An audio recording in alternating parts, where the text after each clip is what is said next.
Watch over the flock or the sheep of Christ. నా గొర్రెలను కాయుము అని అన్నాడు పాస్టర్ గారిని, మొదటి పాస్టర్ గారిని, పేతుర్ని, యోహాను సువార్త 21లో. అది పాస్టర్ గారి బాధ్యతల్లో చాలా ప్రధానమైన బాధ్యతల్లో ఒకటి. గొర్రెలను అపవాది నుంచి, లోకం నుంచి, పాపం నుంచి, తప్పుడు బోధల నుంచి కాచుకోవాలి పాస్టర్ గారు.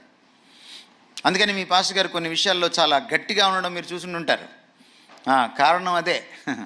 మీరంటే ఏదో కోపం వచ్చి కాదు, మీరు బాగుండాలని. అయితే అది పాస్టర్ గారి బాధ్యత మాత్రమే కాదు. అకార్డింగ్ టు 2 Peter 3:17 అది తమరి బాధ్యత కూడా. అందుకని మీరు ఇలా ఇలా అంటుంటారు చూసారా, సెల్ ఫోన్ పట్టుకొని, వేలుతో జాగ్రత్త. ఎవరు పడితే వాళ్ళు వస్తారు, ఏది పడితే అది మాట్లాడతారు.